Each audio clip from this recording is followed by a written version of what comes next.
Muy buenos días, queridos estudiantes. Bienvenidos a esta nueva clase. Hoy nos encontramos 31 de agosto del año 2020. Seguimos con la unidad 3 de su asignatura de Historia. Quien les habla, Blanca Toledo Bravo. El objetivo que tenemos en este día, identificar las manifestaciones culturales a partir de la descripción del contexto histórico en que se originaron para distinguir cuáles de estos elementos son parte de nuestra identidad latinoamericana y ecuatoriana en la actualidad. Estamos con la unidad 3, revisando el Islam.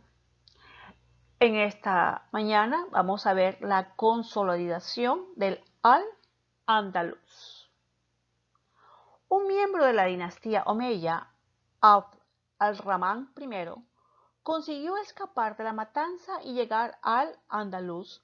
Se proclamó emir independiente en 756, aunque el califa de Bagdad seguía ejerciendo de jefe religioso.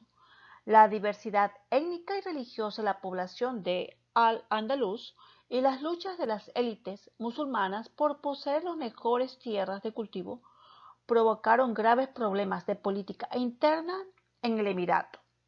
A pesar de las dificultades, Al-Ándalus se consolidó en los siglos VIII y IX. Al mismo tiempo, se islamizaron las costumbres y se impuso la lengua árabe en todos los territorios conquistados. Observamos nosotros que esta sociedad andalusí era muy heterogénea, de gran diversidad étnica y religiosa, y el factor tribal tenía mucho peso. A la llegada de los musulmanes, la población hispanogoda no sobrepasaba los 4 millones de habitantes y los invasores que se asentaron en la península fueron escasos.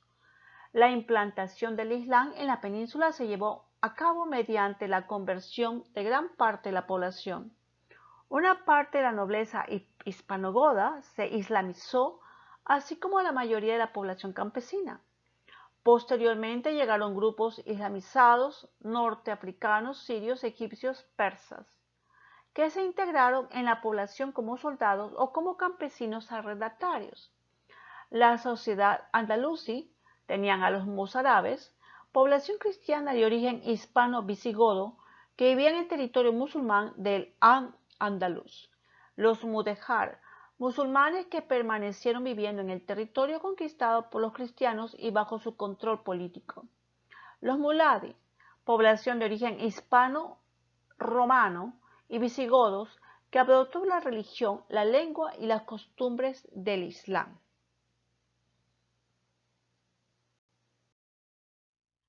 Observamos ahora el califato de Córdoba. Durante el emirato al-Ándalus sufrió un periodo de inestabilidad por las continuas revueltas y el avance de los reinos cristianos. Este periodo terminaría con la proclamación de Abd al-Rahman en el siglo III como califa, hecho que supuso la independencia absoluta de Damasco. El periodo de máximo esplendor cultural y económico del Al-Ándalus fue el del Califato de Córdoba, iniciado con la proclamación de Abd al-Rahman III. Este califa acabó con las rebeliones internas y convirtió al califato en un poderoso estado que controlaba el Mediterráneo occidental y el norte de África. A partir del año 1000, el califato de Córdoba empezó a entrar en crisis. Al elevado costo de manutención del ejército y del funcionario se sumaron las ansias de poder de los jefes militares como Almanzor, que había dirigido diversas expediciones contra los núcleos cristianos y era considerado un héroe. Veamos este extracto. Este periodo se extiende del año 929 a 1031. Se inicia con Al-Rahman III, que se independiza totalmente del califato Bagdad, se autoproclama califa del Al-Ándalus. Se alcanza en los primeros tiempos el mayor desarrollo político, económico, cultural y Córdoba se convierte en la ciudad más importante de Europa. Esta etapa fue convulsa por las rivalidades entre árabes y bereberes. Los mozárabes y muládis también comienzan a enfrentarse. estos problemas van debilitando al califato y en 1031 se divide en varios reinos independientes que se conocen como reinos de taifas. En cuanto a la organización política durante el califato,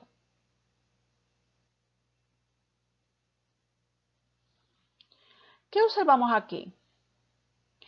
Esta organización política y administrativa del califato se caracteriza por la división del territorio en coras o provincias gobernados por un valí. Para controlar el territorio era necesario una hacienda muy rica. El dinero se recaudaba mediante el cobro de impuestos para las transacciones comerciales de tributos que debían pagar los núcleos cristianos. Con el dinero recaudado, los califas pagaban un ejército mercenario y un cuerpo de funcionarios para el cobro de impuestos, la administración de justicia.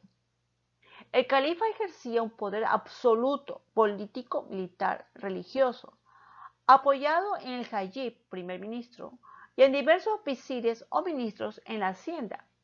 Su administración territorial, los valíes dirigían las provincias, los cadis eran los jueces en ciudades y funcionarios locales. El impuesto musulmán solo el diezmo, o sea la limosna. Los judíos y los cristianos pagaban el haraj en el territorio y los jizya era personal.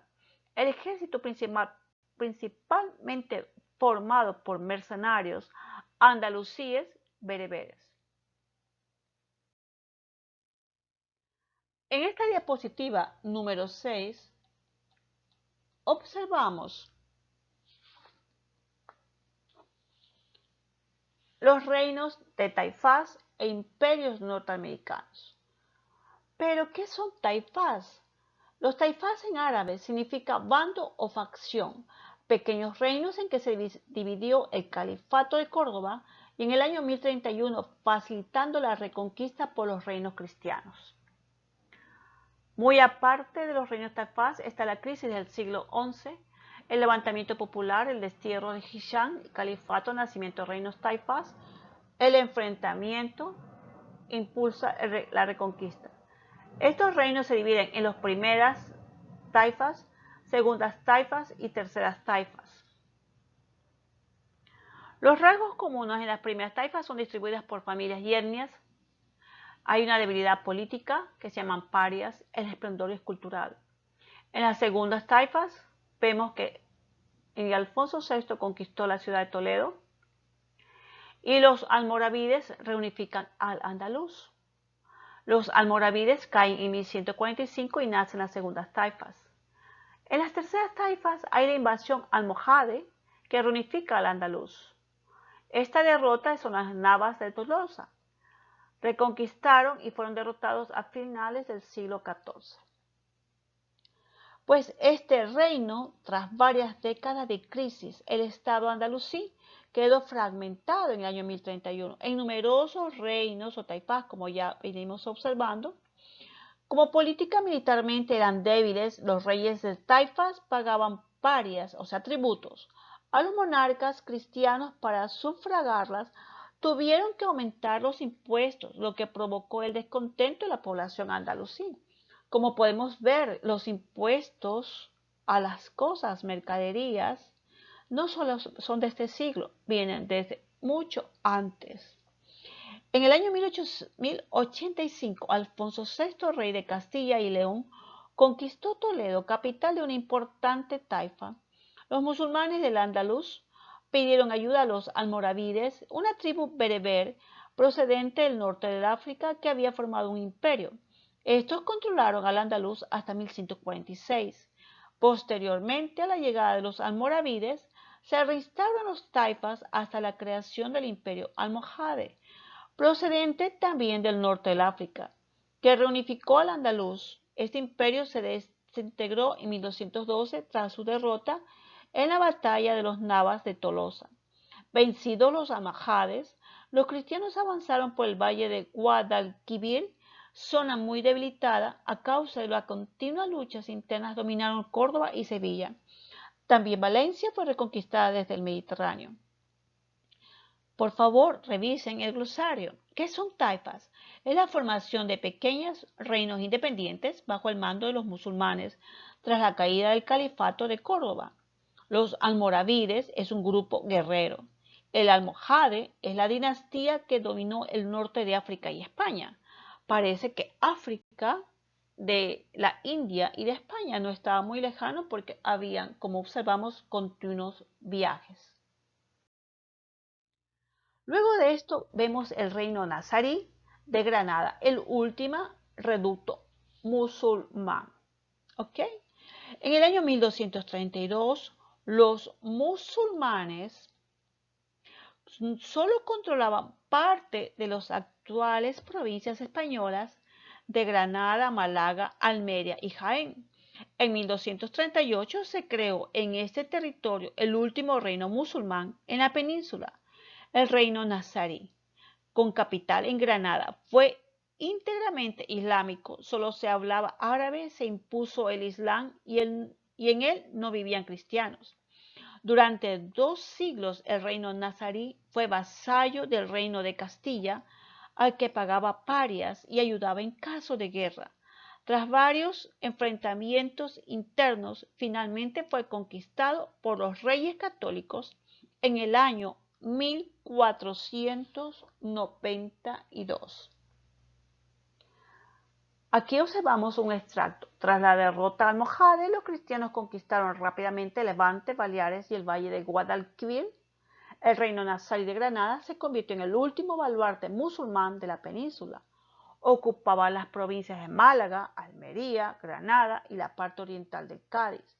Fue vasallo de Castilla, pagaba las parias para no ser atacado.